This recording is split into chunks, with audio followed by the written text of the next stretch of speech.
Good evening. My name is Vince Noblet. Today is April the 11th, 2022. It's 7 p.m.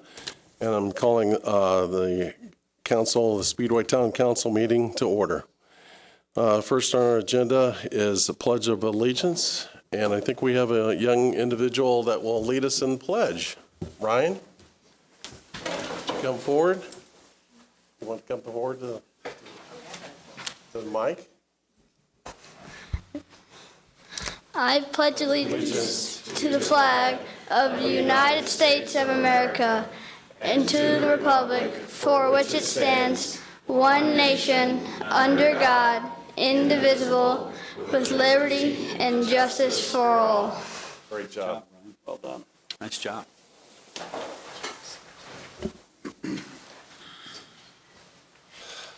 Before we get started, I'd like to basically bring to the public's attention the Speedway Elementary Students Art Show. Grant, can you elaborate a little bit on that? So there was an art show last week. I believe it was third and fourth graders from Allison Elementary, if I'm not mistaken. They came in last week and affixed the art to the wall. Granted, it was all four of the grade schools. It was all four of the grade schools. Thank you, David. So I think they had an open house last Thursday evening, and really a great addition here to Town Hall. I think it's fantastic art, and once again, young artist, and that's definitely, that spirit is alive here in Speedway. Absolutely. Now, I don't know if anybody could step up to the mic and explain it to the public on that those will be for sale, correct? You got it. Okay. Tri Kappa is a philanthropic sorority in communities all over Indiana. Tri Kappa of Speedway has been here since 1951. The three keys of Tri Kappa are charity, culture, and education. And by partnering with the art teacher of Speedway's elementary schools, John Mummert, we can focus on all three of those ideals. Barb Gottman, the president of Tri Kappa of Speedway, had the idea of working with Mr. Mummert to host an art exhibition to support the education of art in our Speedway schools. I approached Mr. Mummert regarding this project, and we collaborated with Tri Kappa member Tammy Smith to bring the event to the municipal building. We hope this will be an annual event to run 2 weeks in the spring. The current exhibit, The Art of Music, features select works from 3rd and 4th grade classes. And if you'd like to purchase a piece, the proceeds will be donated to support the arts in Speedway schools. The exhibit runs through April 24th, and the art can be picked up any day between 8:30 and 4:30. Mr. Mummert? Well, thank you very much, and thank the students and the schools for, bringing the art into the municipal center. And Thanks. do you have any questions for? The art piece you're holding, I'm assuming that's what Ryan did. Is that? Yeah, this is the one Ryan did here. I'm the art teacher, Mr. Mummert. I believe I've met some of you guys, but not all of you. But the art was over expressionism and musical instruments, obviously. I think he's I'm actually going to buy 3 before I leave here today, just because they're so cool looking. The kids really did a great job. Oh, they are. It was really fun. They had a lot of fun doing it too. One of our young 4th graders out there actually won a competition, and there was like 800 kids entered in the competition. It's the International Violin Competition. It was a pretty big deal. She's getting honored on May 1st downtown. So it'd be pretty good. So how would people make an offer on that, or is there a specific set price? Do we just contact you, or? There are set prices. They range anywhere from $20 to $50. And my information is out in the lobby with the art. Perfect. Thank you for coming tonight. I appreciate Thank it. you. Thanks for having us. Nice job, Appreciate Ryan. it. Thank you. Better buy them now while they're cheap.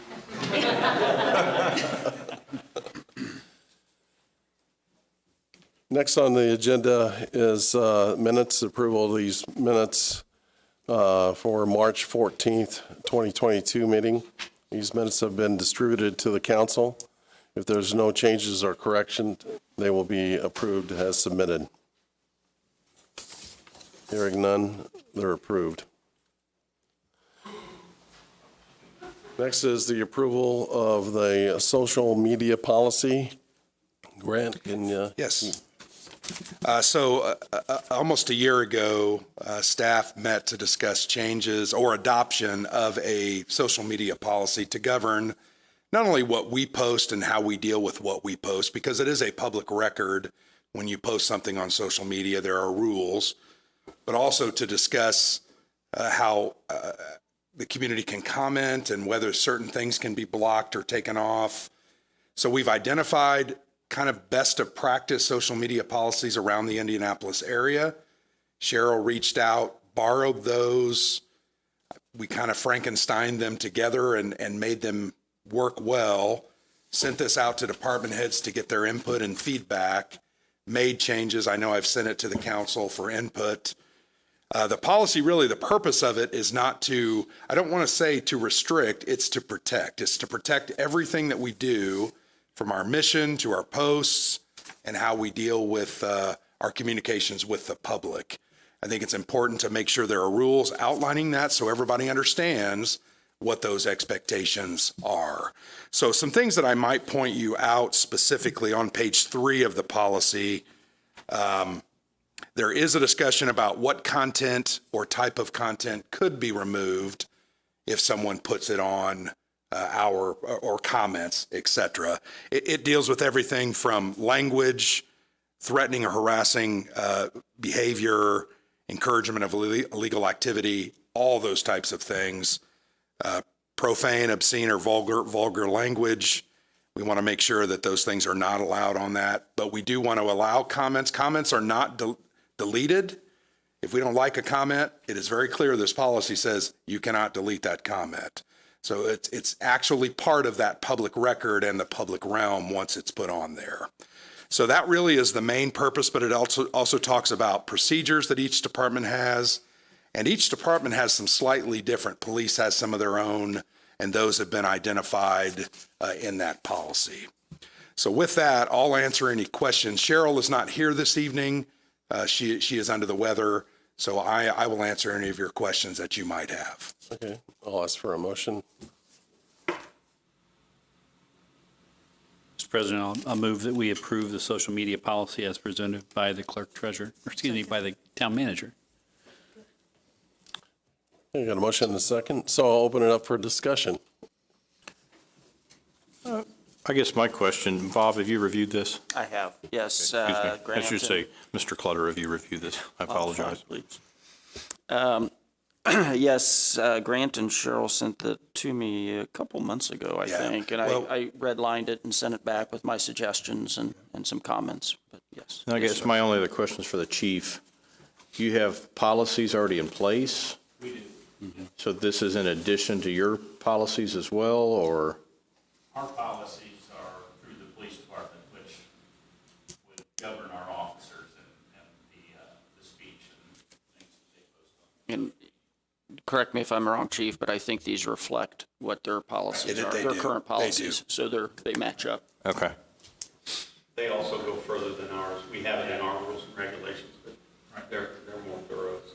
If I could just make a point, I did meet with Cheryl. I did meet with Cheryl when we began discussing this, and we discussed, as you mentioned, that we had our own robust policies in place. We have for some time, and I think that was reflected appropriately in what you have in front of you tonight, that we have our own policies and are governed by those. Thank you. I guess the question I have is, and I read through this, and it's very thorough, and I appreciate that. The obvious concern is people taking personal attacks, and one of the special concerns would be people taking personal attacks on other individuals. Yeah. There's mention in here about not deleting, but there are certain things that we certainly would take Absolutely. down. I think that where you list the prohibitions, it does talk about those comments will be deleted. Mm-hmm. So if they violate those rules, posters need to understand that will be deleted. But just disagreeing with a policy Is not worthy is of not being the issue. deleted. Yeah. It's Yeah. threatening or harassing Yeah. Thank you. type conduct, Thank you. yes.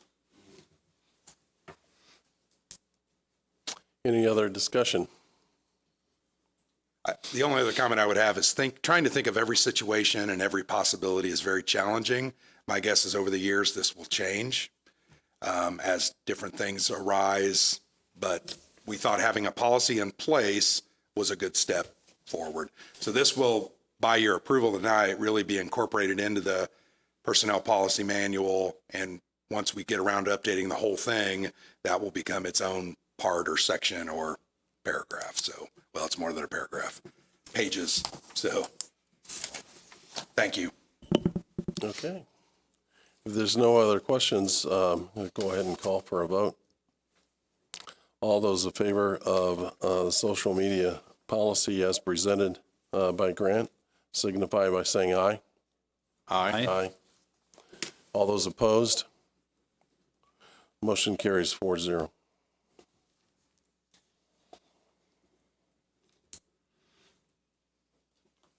Next on the agenda is Resolution 2022-05, approving the appointments to the Comprehensive Plan Steering Committee. Grant?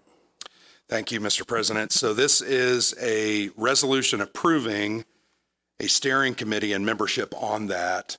So if you look at the exhibit, there are about a dozen names. I think there were 11, right? 1, 2, 3, 4, 5, 6. 12 names that are identified here. There are other vacancies that the council will be providing some recommendations. You've already done some of that. We will reach out to these appointees, invite them to attend and be a part of this process. These meetings will start hopefully before May. We'll have our first meeting because obviously we know May is a challenging time, but we'll try to have our first meeting before May so that we can get organized, start off, and commence this process. So the names are listed in this exhibit, and we will reach out to those appointees. Okay, but I call for a motion for approval. Mr. President, I move that we approve Resolution 2022-05 as presented. I'll second. Okay, I got a motion and a second. So open it up for discussion. Any questions for Grant in relationship to the steering, comprehensive steering plan? So the 11 on here, have you sent out notification already? You've not? I have not. Okay, and then they have to accept, and if not, then we'll look reappoint at other, something. yes. Okay. I have talked to a couple of them to see if they were interested, but not most of them. I didn't want to get anyone's hopes up. Not a question, just to mention, I appreciate the work you did, Grant, to get the grant, and then the work we're doing here to put this committee together. Thank you. Any other questions for Grant? Hearing none, I'll call for a vote. All those in favor of Resolution 2022-05, approving the appointments to the Comprehensive Plan Steering Committee, signify by saying aye. Aye. Aye. All those opposed? Motion carries 4-0.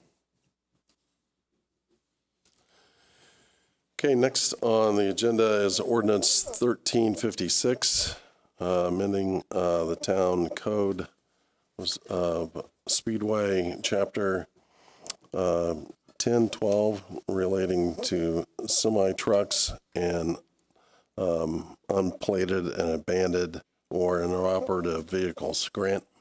Thank you, Mr. President. So this ordinance before you this evening addresses a couple of issues. One is semi-trucks that park in the public rights-of-way, on private property or public property and stay for 2, 3, or 4 days. I think the problem we all know, aware of, large parking lots seem to attract those semi-trailers and trucks.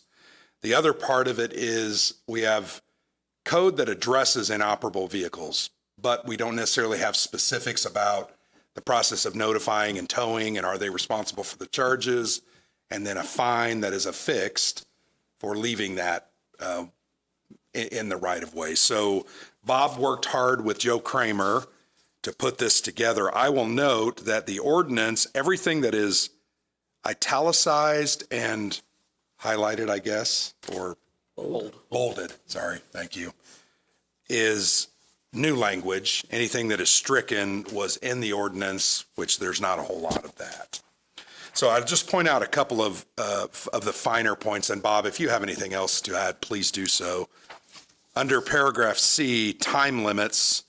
So there are time limits that are established for an inoperable vehicle. 72 hours is that time period. So if someone leaves an inoperable vehicle in a public right-of-way, we can then initiate that process of towing. We also added the fine, which is listed under penalty, section E, $50 per offense per day in addition to towing and storage charges. Prior to that, we did not have an offender fee for that. Then under section 10.12.031 is the semi-trailers. We have some definitions there describing it, but you'll notice under section B, it talks about for longer than 24 hours. We discussed that because we know there's deliveries from time to time. Maybe a truck driver gets in at 6 o'clock at night and they're closed up. So he can't make the delivery that night, but he shouldn't leave it 3 days in a row. So we put that 24-hour period, and then we assigned also fees and did an escalator or an increasing fee based on first, second, or third offense. Mm-hmm. Those fees are $50 for the first, $100 for the second, and $250 for any offense thereafter. So with that, Bob, I don't know if you have anything else to add. Nothing really. So Audrey Racine with my office did the hard work and the research on this. A lot of the language as it relates to the inoperable vehicles, there are Indiana code provisions that deal with that. So Audrey is language in here tracks that Indiana code, for instance, the 72-hour notice. Now, one thing that's important to note is if it is an immediate public safety hazard, you know, if it's in the middle of an intersection or something that's clearly dangerous, you can tow it immediately. If it's just pulled out of the travel lanes over on the side of the road or something, you're supposed to give the 72-hour notice, which is if you've driven on the highway and you see the stickers that ISP puts on, this is all in conformity exactly with what the state statute provides. And Joe was developing a sticker. It's kind of an orange bold sticker that will look just like the state police stickers.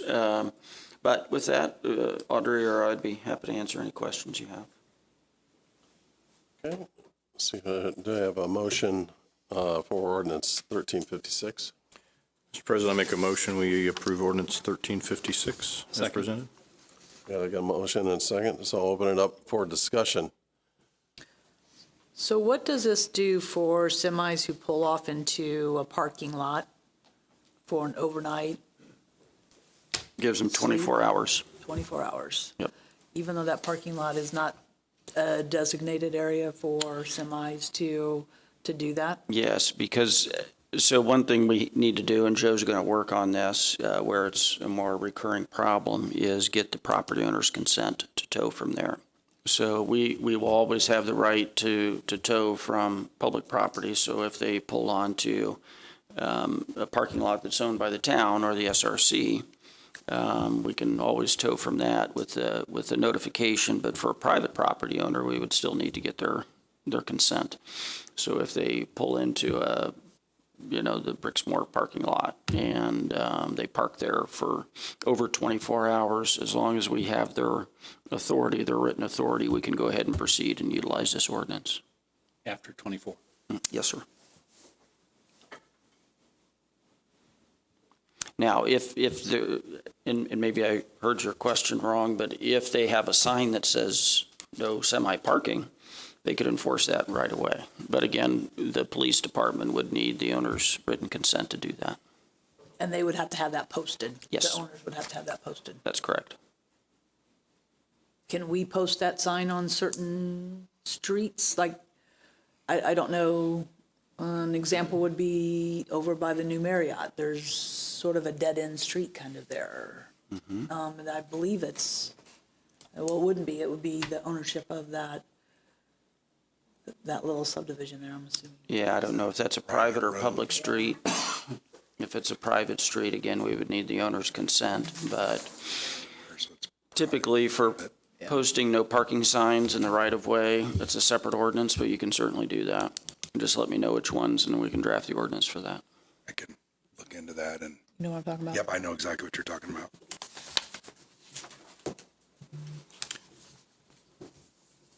This topic has been on the public's mind a lot, just here in the last 6 months or so. Seems like specifically the parking of semis and larger commercial vehicles in parking lots that are not intended for that seems to be. So I'm glad we're doing this. In my mind, we're not targeting a plumber or an electrician who's parking their vehicle in front of their home or driveway or that sort of thing. I think we're trying to clean up certain areas of town where it's a nuisance. And two, it addresses some concerns that Joe had with vehicles that are clearly inoperable, that they've been, sitting out in the street for a month with flat tires or whatever, things like that. And then we can unplated, inoperable, we can tow those too. So I will say this, I think this gives us better teeth to really tackle those challenges. May still have some difficulty with certain spots, but I think this is a good start. Okay, if there's no other discussion, call for a vote on Ordinance 1356, amending the towing code of Speedway Chapter 10's 12, relating to semi trucks and unplated, abandoned, or inoperable vehicles. All those in favor signify by saying aye. Aye. All those opposed? Motion carries 4-0. Next is approval of a request to remove handicap signage. Grant? So this is a grievance form that we received from a resident for the property located at 4948 West 16th Street. Several years ago, I think as many as 7 or 8, maybe less than 10, the town had an ordinance that allowed people to request, in essence, a private handicap parking spot on a public right-of-way. Since that ordinance has kind of been done away with, but this one obviously is still out there. The resident is asking for us to remove that sign so that it is public parking.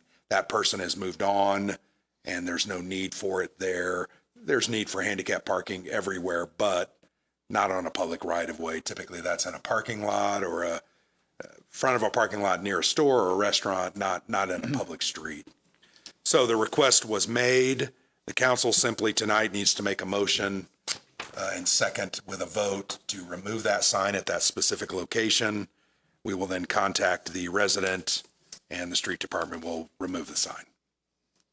Okay. Mr. President, I make a motion that we remove the sign located close to 4948 West 16th Street, and, sorry, it's a sign at Cord and 16th Street, the intersection there. I got a motion. Do I have a second? Second.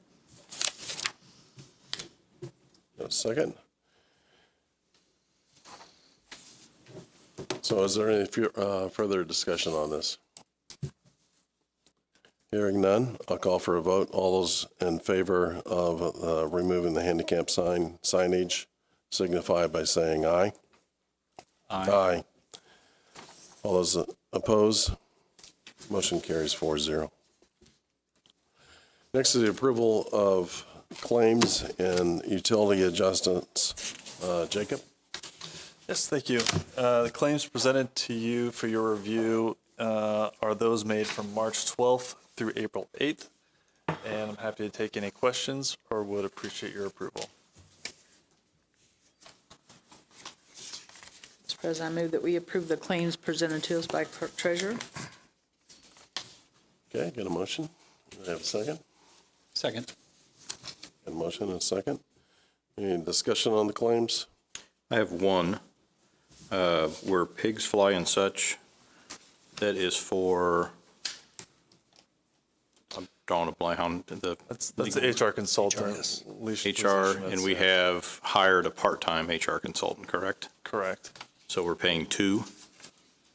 This is a consultant role, and as I mentioned to the council when this agreement was approved, we do plan on ending this fairly soon.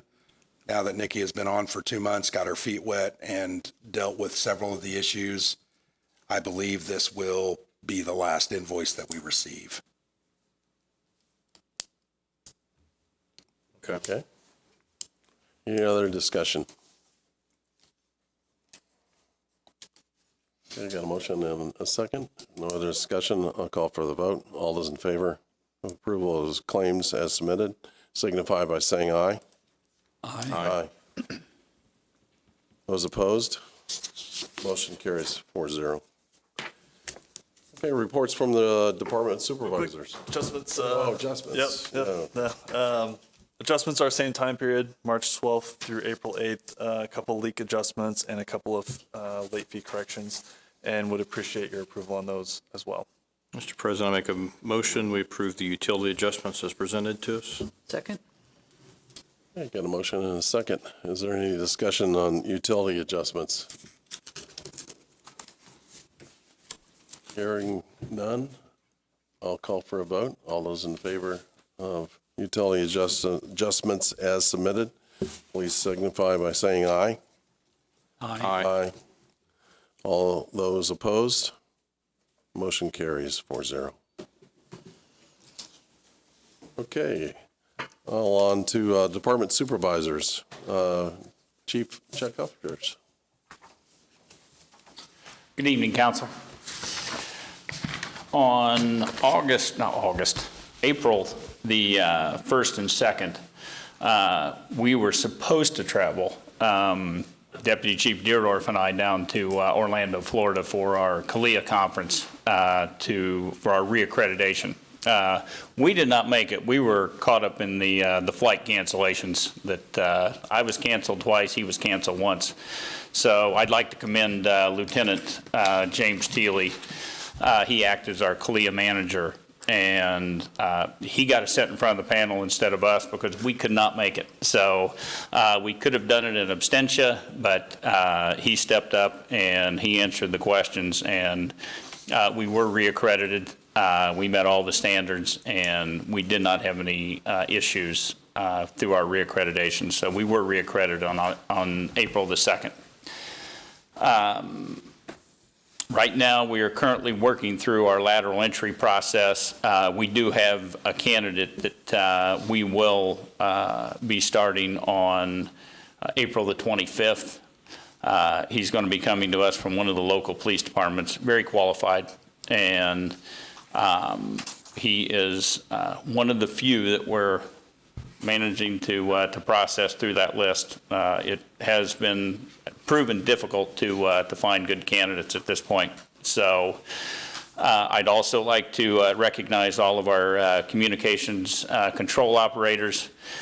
This is National Public Safety Telecommunicator Week, and it's those folks that drive by the police department out on our fence, we do have a nice banner out there, and Brandon Spangler, our communications coordinator, and the other department heads have been working to recognize their efforts, and they get a whole week. So we only get a day, but our communicators get a whole week. So, and they're taking care of them the whole week. So I'd also like to point out that this Saturday is going to be, not this Saturday, April 23rd, Shred It Day. We'll be holding that at the old police department and the current fire department administrative offices. That goes from 10 until 1, and that will also have the medication drop, be the Shred It. There is a small donation for a box. I believe it's $5 a box, and they can also drop off electronic items. So for TV monitors or computer monitors, I believe those are $20 to drop those off. So it's one of the few places you can drop off old electronic items. So that is all I have. Great. Okay. Any questions?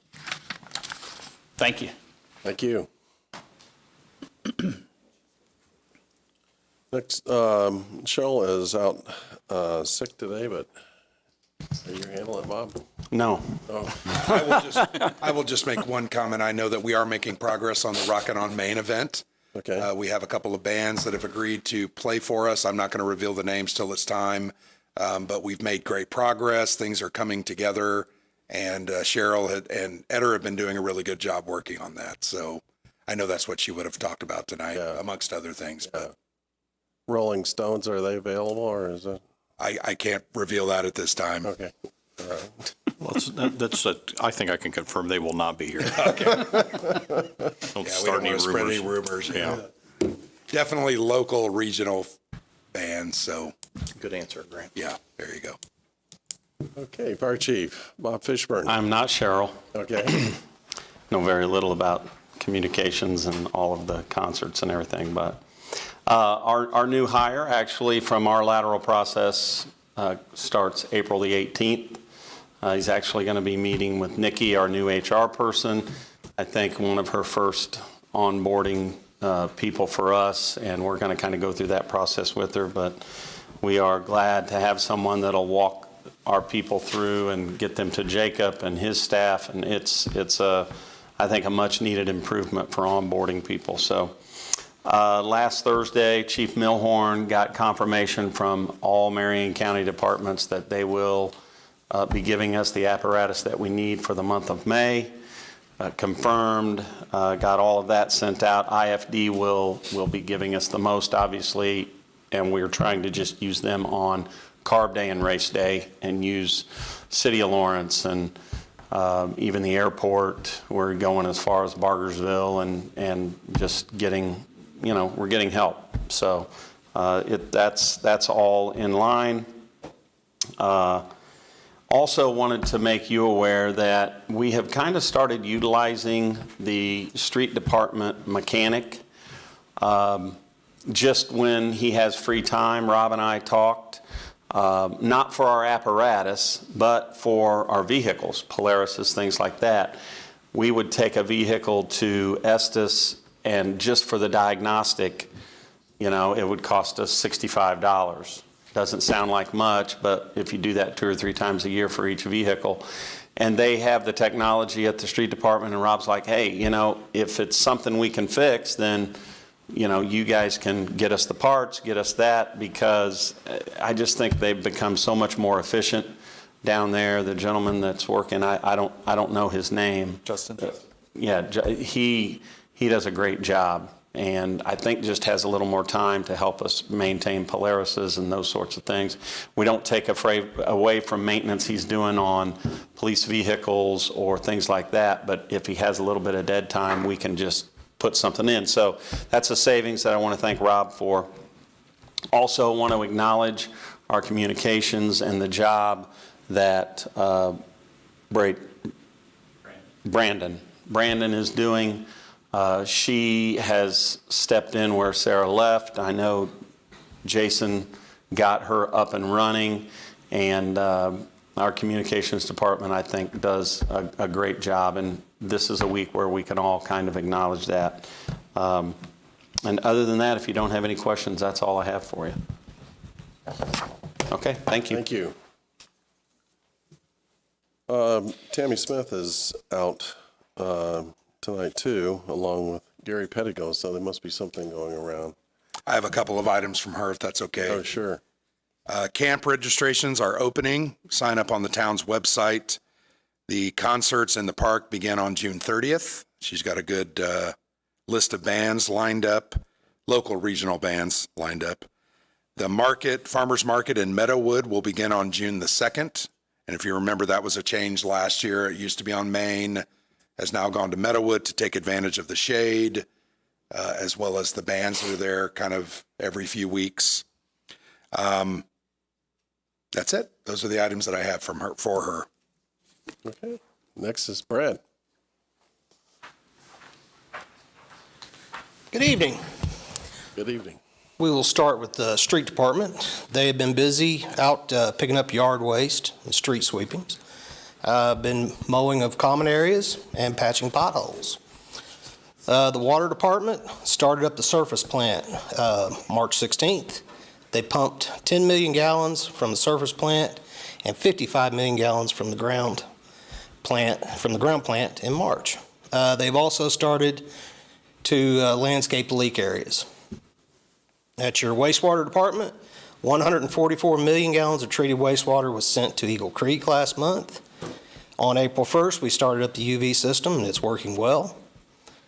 We started painting all rooms in the service building, making it look a lot better. The chief operator's position, he was supposed to start today, but I was informed yesterday, he sent me an email that he was declining the offer. So I'll be working with Nikki again and HR on filling that position. On the MS4 side, IDM has released a notice of intent for the general MPDS permits for MS4 communities. I'll be working with Nancy Cho at Wessler, and we have till July 5th of 2022 to get this sent in. So that's all I have. Any questions for Brad? Thank you. Thanks, Brad. Thank you. Okay, next on the agenda is our town manager. My report will be brief, but I will talk about some of the economic development stuff that's going on. So you may have noticed the 16th Street parking lot is under construction. They're making good progress. The goal is to have that open for the race. I'm not sure that we can guarantee that, but we're hoping that is the case. We met with the gate arm contractor last week and this week, have ordered some gate arms for that and the USAC lot to make parking more efficient. So that's been an interesting experience to work on that. Also, I met with Brent Binge last week. Really interesting local business person who is always looking for opportunities to invest and reinvest in the community. The project there at the Borage is about 2 to 3 months delayed because of an environmental accident or issue. They're hoping to open maybe by the end of the year. So that's my report at this point. I have some other items that I've been working on, but a lot less interesting than those items. So thank you. Got a question for you in relationship to the parking lot that we're working on right now on 16th Street. And now that will be open to the public if, we have events on Main Street. I think we will be locking the gate arms up and allowing people to come in and out of that on race day. It probably will be, It will be paid. We have an agreement with IMS. But otherwise, it should be open. It also will be an overflow, the valet parking for the hotel, the Wilshaw down the line. Okay. I think there are 20 spots that are reserved in there for it per the agreement. So that we'll probably give them a code so they can park and then keep cars safe overnight. They'll be locking that door. Okay. The gate, not door, the gate arm. Okay. Any questions for Grant? Thank you. Move on to a report from counselors. Eileen Fisher. I just want to make a comment in regards to the artwork that is shown here. First thing I noticed when I came downstairs, and it's absolutely amazing. So I would suggest that you come in and take a look at it. It's for a great fundraiser for the kids, and it's amazing because I thought that it was done by professionals, and we're talking elementary school kids. So it's really neat. So that's all I have. Counselor David Lindsay. Just one item that I'm sure if Cheryl was here, she would have covered it. But this Saturday, the 16th, is dumpster day. Yes. And it's 10 a.m. to 1 p.m. There will be a dumpster at the Old Town Hall on Lyndhurst and one at Meadowood Park. And I'm not going to go over everything that's prohibited. You can look that up online. But it's a great time if you've got large items to get rid of. To be sure to take them up to the park or down to the Old Town Hall. That's all I have. Thank you. Thanks. I forgot that item. It makes me have something to talk about. Sure. Thanks. I'll forget more next time. Okay, our Vice President Gary Riggs. Well, Eileen and David took the two things I was going to speak to. So, but I would say the artwork out there is we're utilizing the walls exactly as we intended, and I know we have plans for this room as well. And I think it's fantastic that we're doing that. So that's it. Okay.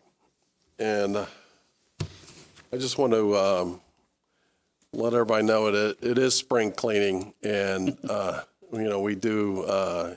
It's an important just to take care of it. I noticed several people out picking up trash along Crawfordsville Road on Saturday. I mean, it was a nasty day. And I think it was Tom Smith out there and some of the other people. So I don't know if it had an event going on. I think it was taking care of B&O. Tri-Kappa. Michelle Whiting organized it. They did have a lot of people out there picking up trash, and it's always helpful to keep the town looking clean, especially on busy weekends like that. And but Sunday was a lot nicer day, by far at that. But I also want to make it a point to tell everybody just to be safe and stay vigilant.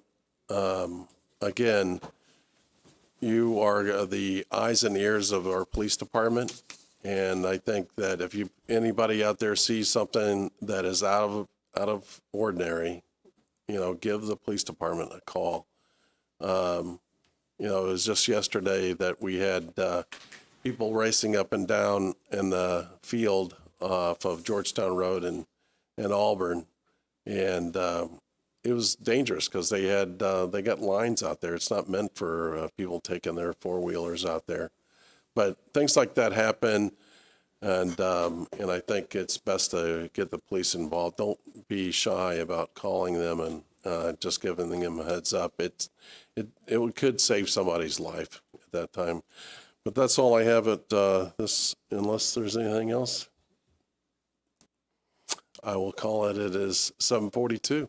We're adjourned.